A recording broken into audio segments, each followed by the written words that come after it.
ଏହି ଭିଡ଼ିଓଟିରେ ସ୍ୱାଗତ କରୁଛି।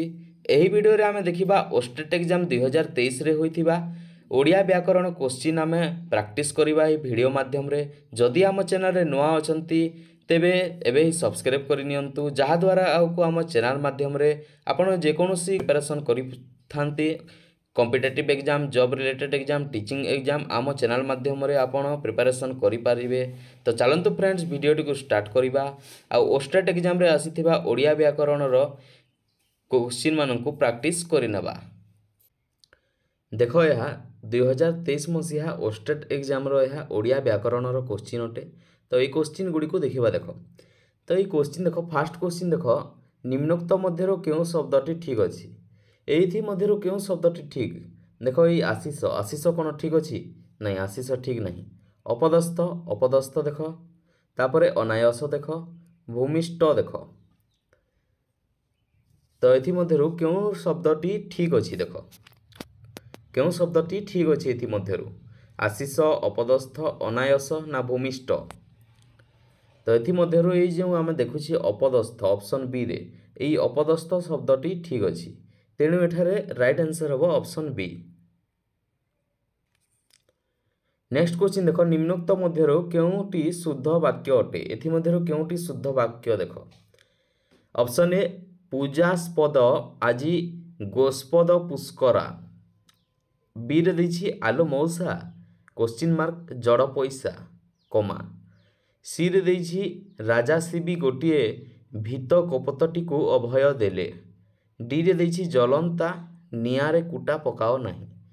ତ ଏଥିମଧ୍ୟରୁ କେଉଁ ବାକ୍ୟଟି ଶୁଦ୍ଧ ବାକ୍ୟ ଅଟେ? କେଉଁଟି ଶୁଦ୍ଧ ବାକ୍ୟ? ତ କେଉଁଟି ଶୁଦ୍ଧ ବାକ୍ୟ? ଦେଖ, ଏଇ ଆଲୋ ମଉସା ଠିକ୍ ଅଛି, ତାପରେ ଜଡ଼ ପଇସା, ଆଲୋ ମଉସା ପରେ କୋଶ୍ଚିନ୍ ମାର୍କ, ଜଡ଼ ପଇସା ପରେ କମା, ଏହା ଭୁଲ ଅଛି। ଏଇ ପୂଜାସ୍ପଦ ଆଜି ଗୋସ୍ପଦ ପୁଷ୍କର, ଏହା ବି ଠିକ୍ ନାହିଁ, ଶୁଦ୍ଧ ବାକ୍ୟ ନୁହେଁ ଏଇଟା। ତାପରେ ରାଜା ଶିବି ଗୋଟିଏ ଭୀତ କପୋତଟିକୁ ଅଭୟ ଦେଲେ, ଏହା ବି ଠିକ୍ ଜଣାପଡ଼ୁନାହିଁ, ଏଟା ବି ଶୁଦ୍ଧ ନୁହେଁ। କିନ୍ତୁ ଅପସନ୍ ଡିରେ ଜଳନ୍ତା ନିଆଁରେ କୁଟା ପକାଅ ନାହିଁ, ତ ଏଇ ଅପସନ୍ ଡି ଟି ଶୁଦ୍ଧ ବାକ୍ୟ ଅଟେ। ତେଣୁ ଏଠାରେ ରାଇଟ୍ ଆନ୍ସର୍ ହେବ ଅପସନ୍ ଡି। ନେକ୍ସଟ କ୍ୱେଶ୍ଚିନ୍ ଦେଖ, ଏହା ଗୋଟିଏ ପଦ ଦେଇଛି, ଏହି ପଦରେ ଅଳଙ୍କାର, କେଉଁ ଅଳଙ୍କାର ପ୍ରୟୋଗ ହେଇଛି ଆମେ ଦେଖିବା। ଦେଖ, ପଦ କ'ଣ ଦେଇଛି? କି କହିବ କିସ କରିବ କିଛି ହି ଭାବି ନ ପାରିଲା ମନେ, ବିସ୍ମୟ ଜିମୁତ ବ୍ୟାପିଗଲା ତାର ସହସା ହୃଦ ଗଗନେ। କ'ଣ ଦେଇଛି? କି ହସ କିସ କରିବ କିଛି ହିଁ ଭାବି ନ ପାରିଲା ମନେ, ବିସ୍ମୟ ଜିମୁତ ବ୍ୟାପିଗଲା ତାର ସହସା ହୃଦ ଗଗନେ। ତ ଏଠାରେ କେଉଁ ଅଳଙ୍କାର ବ୍ୟବହାର ହୋଇଛି? କେଉଁ ଅଳଙ୍କାର ଏଠାରେ ବ୍ୟବହାର ହୋଇଛି? ଅପସନ୍ ଏ କହୁଛି ଅନୁପ୍ରାସ ଅଳଙ୍କାର, ଅପସନ୍ ବି ଯମକ ଅଳଙ୍କାର, ଅପସନ୍ ସି ରୂପକ ଅଳଙ୍କାର, ଅପସନ୍ ଡି ଶ୍ଲେଷ ଅଳଙ୍କାର। ତ ଏଇ ଯେଉଁ ପଦଟି ଦେଇଛି, ଏଇ ପଦରେ କେଉଁ ଅଳଙ୍କାର ପ୍ରୟୋଗ କରାଯାଇଛି? ଅନୁପ୍ରାସ, ଯମକ, ରୂପକ ନା ଶ୍ଲେଷ? ତ ଏଇ ପଦରେ ରୂପକ ଅଳଙ୍କାର ଲାଗିଛି। କେଉଁ ଅଳଙ୍କାର? ରୂପକ ଅଳଙ୍କାର। ତେଣୁ ଏଠାରେ ରାଇଟ୍ ଆନ୍ସର୍ ହେବ ଅପସନ୍ ସି।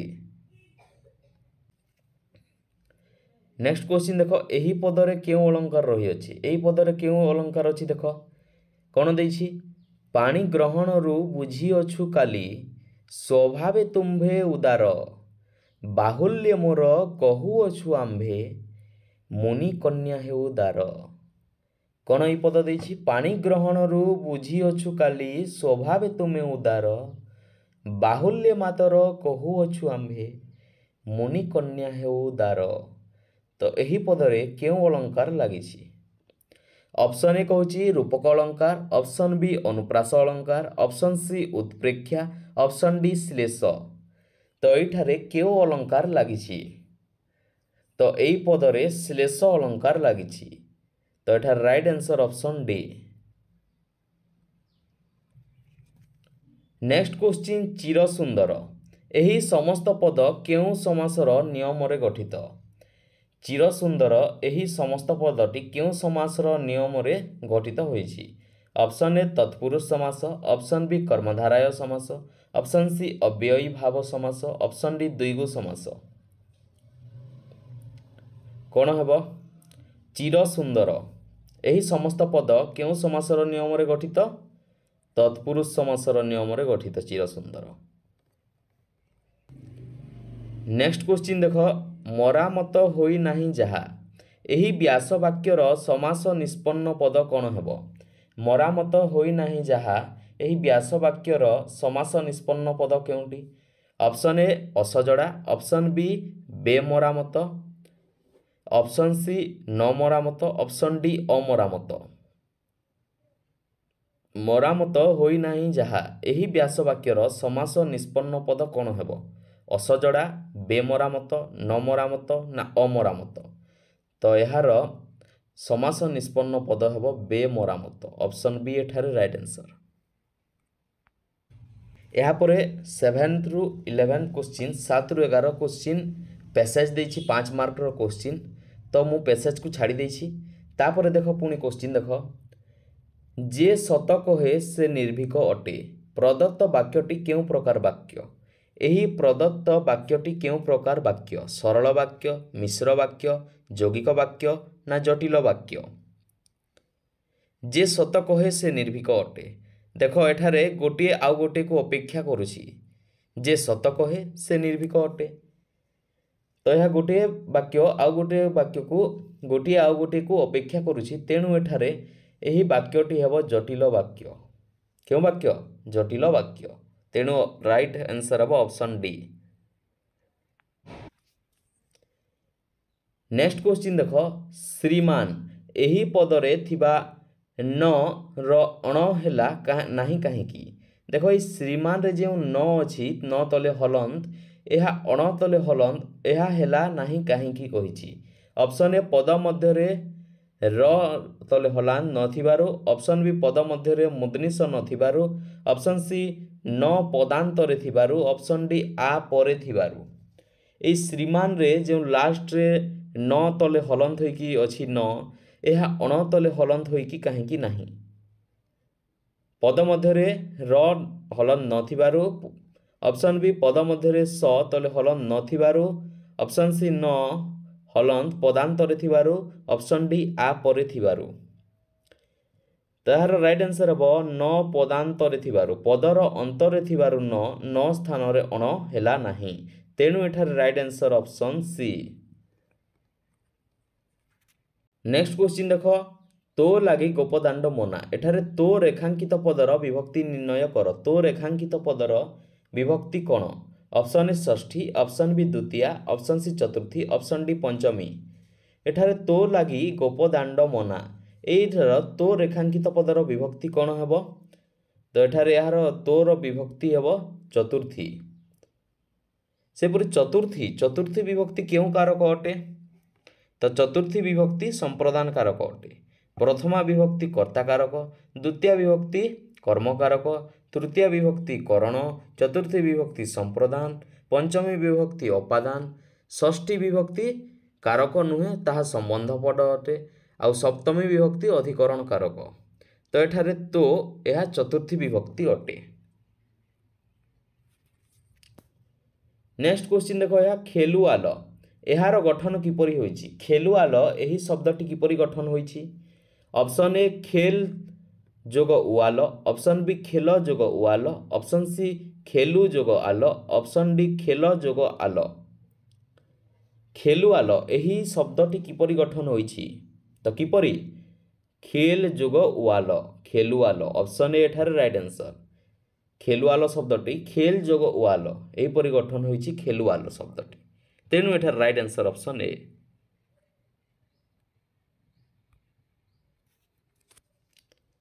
ନେକ୍ସଟ କ୍ୱେଶ୍ଚିନ୍, ହତାଏ ଏଥିରେ କେଉଁ ପ୍ରତ୍ୟୟ ଲାଗିଛି? ଏହି ହତାଏରେ କେଉଁ ପ୍ରତ୍ୟୟ ଲାଗିଛି? ଅପସନ୍ ଏ ଆଏ, ଅପସନ୍ ବି ଅଏ, ଅପସନ୍ ସି ତାଏ, ଅପସନ୍ ଡି ଏ। ହତାଏ ଏଥିରେ କେଉଁ ପ୍ରତ୍ୟୟ ଲାଗିଅଛି? ତ ଏଠାରେ ଏ ପ୍ରତ୍ୟୟ ଲାଗିଛି। ଅପସନ୍ ଡି ଏଠାରେ ରାଇଟ୍ ଆନ୍ସର। ନେକ୍ସଟ କ୍ୱେଶ୍ଚିନ୍, କ୍ଷୟ କାଢ଼ିବା ଏହି ରୂଢ଼ି କେଉଁ ଅର୍ଥ ପ୍ରକାଶ କରୁଛି? ଏହି କ୍ଷୟ କାଢ଼ିବା ଏହି ରୂଢ଼ିଟିର ଅର୍ଥ କ'ଣ? ଅପସନ୍ ଏ ସୂତା ବାହାର କରିବା, ଅପସନ୍ ବି ଦୋଷ ବାଛିବା, ଅପସନ୍ ସି ସୂତ୍ର ଧରିବା, ଅପସନ୍ ଡି ଅଡ଼ୁଆ ସୂତାକୁ ସଜାଡ଼ିବା।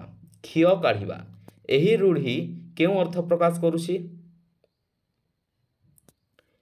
तो क्ष काढ़िबा रूढ़ीटी दोष बाछिबा, क्ष काढ़िबार अर्थ हेउछि दोष बाछिबा।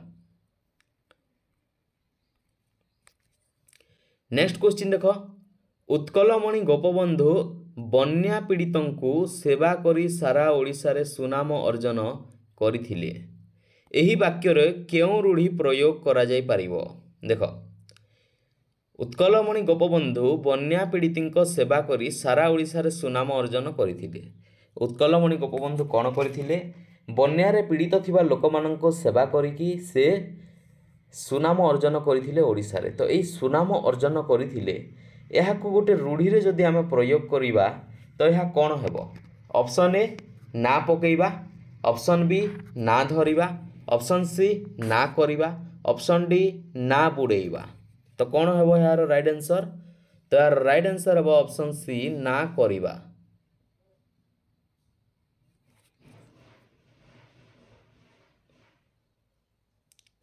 नेक्स्ट क्वेश्चन, निया हुतु हुतु जलुछि रेखांकित पदटी केउ पद? देखो एठारे रेखांकित पदटी केउटी? रेखांकित पद हेउछि हुतु हुतु। निया किपरि जलुछि? हुतु हुतु जलुछि। रेखांकित पदटी केउ पद अटे?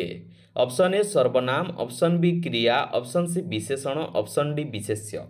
देखो गोटे जिनिस बा गोटे स्थानर नाम को जेतेबेले बुझाए ताहा हेउछि विशेष्य, किंतु जेतेबेले गोटे जिनिस गोटे विशेष्यर गोटे नाम बा गोटे विशेष्यर गुण को बुझाई थाए सेही समय ताहा कौन हुए? विशेषण हुए। एठारे निया हेउछि विशेष्य, नियार गुण को बुझाउछि निया किपरि जलुछि? हुतु हुतु जलुछि, तेणु हुतु हुतु हेबो एठारे विशेषण। आउ ए जलुछि, जलुछि कौन? गोटे काम हेउछि, गोटे क्रिया हेउछि, तो एठारे जलुछि हेबो क्रिया, किंतु हुतु हुतु पचारिछि रेखांकित पदटी केउ पद बोली, तेणु एठारे हुतु हुतु हेबो विशेषण। ऑप्शन सी एठारे राइट आंसर। नेक्स्ट क्वेश्चन, आपण काहाकु डरुछंती? ए काहाकु देखो रेखांकित पद, ए रेखांकित अंशटी केउ पद अटे? आपण काहाकु डरुछंती? रेखांकित अंशटी केउ पद? ऑप्शन ए विशेष्य, ऑप्शन बी सर्वनाम, ऑप्शन सी अव्यय, ऑप्शन डी क्रिया। आपण काहाकु डरुछंती? रेखांकित अंशटी केउ पद? विशेष्य, सर्वनाम, अव्यय ना क्रिया? तो यह काहाकु, जाहाकु, ताहाकु, काहाकु, ताकु, यह सबु नाम नुहे, यह कौन? यह सबु सर्वनाम अटे। तेणु एठार राइट आंसर ऑप्शन बी सर्वनाम। आगरु जे क्वेश्चन देखिले ताहा ओस्टेट एग्जाम रो कंपलसरी क्वेश्चन, ताहा सब पिला दे पारिबे, किंतु वर्तमान आमे देखिबा देखो यह ऑप्शनल क्वेश्चन, यह केवल आर्ट्स पिलांको पई अटे। तो देखो ई क्वेश्चन टी देखो, क्वेश्चन रे कौन कहिछि? पालरु, केउठु? पालरु छतु फुटे। ए पालरु हेउछि गोटे रेखांकित पद। तो ये रेखांकित पदर कारक कौन हेबो एठारे पचारिछि? पालरु छतु फुटे, गछरु पत्र पड़िला, आकाशरु वर्षा हैला बा वर्षा झरिला। तो ये सबु केउ प्रकार कारक अटे? पालरु छतु फुटे, पालरु रेखांकित पदर कारक कौन? ऑप्शन ए कर्म, ऑप्शन बी करण, ऑप्शन सी उपादान, ऑप्शन डी अधिकरण। देखो जो समय गोटे विच्छिन्न अर्थ को बुझेइबो, जेमिति गछरु पत्र पड़िला, गछरु पत्र कौन हैला? अलगा हैला। आकाशरु वर्षा झरिला, आकाशरु वर्षाटी कौन हैला? अलगा हैला। सेही परि पालरु छतु फुटिला जात अर्थरे बा जन्म अर्थरे मध्य उपादान कारक हुए। तेणु एठारे विच्छिन्न अर्थ और जन्म अर्थ रे उपादान कारक हेबो। तेणु एठारे राइट आंसर हेबो ऑप्शन सी उपादान कारक। पालरु छतु फुटे, एहार कारक हेउछि उपादान कारक। नेक्स्ट क्वेश्चन देखो, पिता आकाशहु बड़ अटंती। तो ये आकाशहु रेखांकित पदरे केउ विभक्ति प्रयोग करा जाइछि? ऑप्शन ए पंचमी, ऑप्शन बी षष्ठी, ऑप्शन सी चतुर्थी, ऑप्शन डी तृतीया। विभक्ति कहिछि केउ विभक्ति? पिता आकाशहु बड़ अटंती। तो एठारे पंचमी विभक्ति लागिछि। केउ विभक्ति? पंचमी विभक्ति। नेक्स्ट क्वेश्चन, निम्नोक्त मध्यरु केउ शब्दटी शुद्ध अटे? एथि मध्यरु केउ शब्दटी शुद्ध अटे? ऑप्शन ए दासरथी, ऑप्शन बी एकत्रित, ऑप्शन सी आह्निक, ऑप्शन डी आत्मीय। केउ शब्दटी शुद्ध अटे देखो? तो एठारे आह्निक ऑप्शन सी रे जो अछि এই অপশন ସି ର ଆହ୍ନିକ ଏହା ସଠିକ୍ ଅଛି এই ଶବ୍ଦଟି ବାକି ତିନୋଟି ଶବ୍ଦ ଟିକେ ଭୁଲ ଭାଲ ଅଛି। नेक्स्ट क्वेश्चन भावुक এই ভাবুক ଏହି ପଦର ସନ୍ଧି ବିଚ୍ଛେଦ ନିର୍ଣ୍ଣୟ କର। ଭାବୁକଟି କୁ ସନ୍ଧି ବିଚ୍ଛେଦ କଲେ କ'ଣ ହେବ? ଅପସନ୍ ଏ ଭୋ ଯୁକ୍ତ ଉକ, ଅପସନ୍ ବି ଭୌ ଯୋଗ ଉକ, ଅପସନ୍ ସି ଭାବ ଯୋଗ ଉକ, ଅପସନ୍ ଡି ଭା ଯୋଗ ଉକ। ଭାବୁକର ସନ୍ଧି ବିଚ୍ଛେଦ ନିର୍ଣ୍ଣୟ କର। ତ କ'ଣ ହେବ ଭାବୁକର ସନ୍ଧି ବିଚ୍ଛେଦ? ଭୋ ଯୋଗ ଉକ ନା ଭୌ ଯୋଗ ଉକ ନା ଭାବ ଯୋଗ ଉକ ନା ଭା ଯୋଗ ଉକ। ତ ଏହାର ସନ୍ଧି ବିଚ୍ଛେଦ ସଠିକ୍ ସନ୍ଧି ବିଚ୍ଛେଦ ହେବ ଭୌ ଯୋଗ ଉକ। ଭୌ ଯୋଗ ଉକ ଭାବୁକ। ଅପସନ୍ ବି ଏଠାରେ ରାଇଟ୍ ଆନ୍ସର।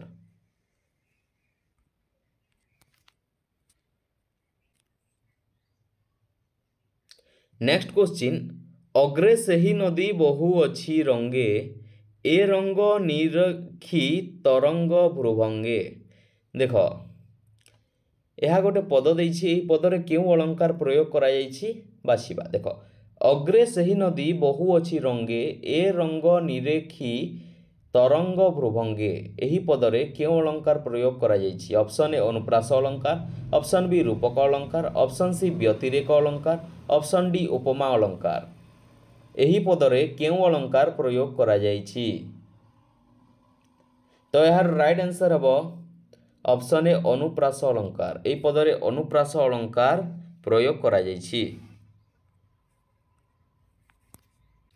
नेक्स्ट क्वेश्चन देखो पर को ताप दिए जे यह को एक पदरे प्रकाश कले कौन हेबो? पर को ताप दिए जे यह को एक पदरे प्रकाश कले प्रतापी हेबो ना परितप्त हेबो ना परताप हेबो ना परंतप। कौन हेबो यार राइट आंसर? पर को ताप दिए जे तो यह एक पदरे प्रकाश कले हेबो परंतप। ऑप्शन डी एठारे राइट आंसर। नेक्स्ट क्वेश्चन जगन्नाथंको जणाण भक्ति रस उद्रेक करिथाए। तो एठारे जे जणाण रेखांकित पदटी अछि ए जणाण रेखांकित पद क्यों पद अटे? ऑप्शन ए विशेषण, ऑप्शन बी अव्यय, ऑप्शन सी विशेष्य, ऑप्शन डी क्रिया। जणाण रेखांकित पदटी क्यों पद अटे? तो जणाण रेखांकित पदटी यह विशेष्य पद अटे। ऑप्शन सी एठारे राइट आंसर। नेक्स्ट क्वेश्चन परशुणी ए परशुणी एही पदटी किपरि गठित होइछि? परशुणी ए पदटी किपरि गठित होइछि?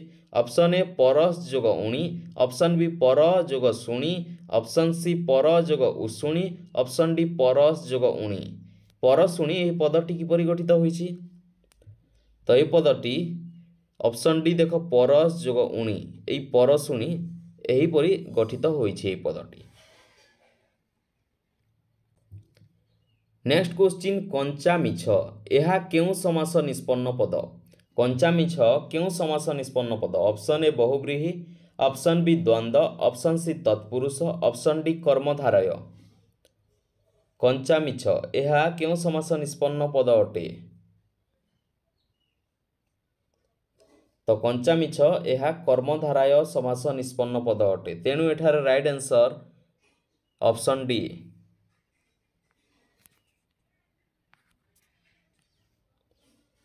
नेक्स्ट क्वेश्चन मुंडरे पशिबा एही रूढ़ीर अर्थ कौन? मुंडरे पशिबा एही रूढ़ीटीर अर्थ कौन? ऑप्शन ए भाबिबा, ऑप्शन बी बुझी पारिबा, ऑप्शन सी चिंता करिबा, ऑप्शन डी मन देबा। मुंडरे पशिबा एही रूढ़ीर अर्थ कौन? भाबिबा, बुझी पारिबा, चिंता करिबा ना मन देबा। तो मुंडरे पशिबा एही रूढ़ीर अर्थ होइछि बुझी पारिबा। ऑप्शन बी एठारे राइट आंसर। नेक्स्ट क्वेश्चन देखो एठारे गोटे पद देछि आउ एही पदटी केउ छंदरे रचित होइछि ताहा हमें बाछिबा। देखो भ्रुभंग रे जांक कंपिला भूतल मक्षित डिबाकू एबे नाही बल। एही पदर केउ छंद रहिछि? भ्रुभंगे जांक, भ्रुभंग रे जांक कंपिला भूतल मक्षति डिबाकू एबे नाही बल। तो एठारे देखो प्रथम पादरे 9टी, द्वितीय पादरे भी 9टी। तेणु एठारे नटवाणी हेबो राइट आंसर। नेक्स्ट क्वेश्चन शैशव एही पदरे थिबा प्रत्ययटी कोन? शैशव एही पदर प्रत्ययटी कोन? ऑप्शन ए अ, ऑप्शन बी अब, ऑप्शन सी ज, ऑप्शन डी य। शैशव एही पदरे थिबा प्रत्ययटी कोन? तो एही पदरे थिबा प्रत्ययटी होछि अ, ऑप्शन ए एठारे राइट आंसर। नेक्स्ट क्वेश्चन बुद्धिया लोक कादुओ को पशेनी कि गोड़ धुएनी यह क्यों प्रकार वाक्य? देख बुद्धिया लोक कादुओ को पशेनी कि गोड़ धुएनी यह क्यों प्रकार वाक्य? ऑप्शन ए सरल, ऑप्शन बी यौगिक, ऑप्शन सी मिश्र, ऑप्शन डी जटिल। बुद्धिया लोक कादुओ को पशेनी कि गोड़ धुएनी तो यह क्यों प्रकार वाक्य अटे? तो यह यौगिक वाक्य अटे, ऑप्शन बी एठारे राइट आंसर। देख यह गोटे अनुच्छेद देछि एई अनुच्छेद को देखिकी 54 नंबर क्वेश्चन 54 नंबर क्वेश्चन रो उत्तर देबा। तो एठारे देख एही अनुच्छेद रो प्रश्नटी देख लोके बनरे रहिबार प्रमुख कारण कोन? तो यार उत्तर केउटी हेबो एई अनुच्छेद रु बाछिबा। तो देख यार प्रमुख कारण कोन एई अनुच्छेद रु मु आगरु बाछि नेछि तो यार करेक्ट आंसर हेबो ऑप्शन बी शांति। लोके बनरे रहिबार प्रमुख कारण शांति। नेक्स्ट क्वेश्चन देख अर्थकोइली पुस्तकर रचयिता किए? एई अर्थकोइली पुस्तक किए रचना करिसंती? Option A Jagannath Das, option B Bhima Bhoi, option C Sarala Das, option D Upendra Bhanja. Arthakoili पुस्तकर रचयिता किए? तो अर्थकोइली पुस्तकर रचयिता हेउछंती जगन्नाथ दास, तेणु एठार राइट आंसर ऑप्शन ए। भिडियोटी भल लगी लाइक करदे, सांगसाथी मानक सहित भिडियोटी को शेयर करदे। भिडियोटी किपरि लागला कमेंट करी निश्चय जनइबे। जदि आम चैनल रे नुआ अछंती एपरि स्टडी रिलेटेड भिडियो आगु पाइबा पई एबे ही सब्सक्राइब करि नियंतु।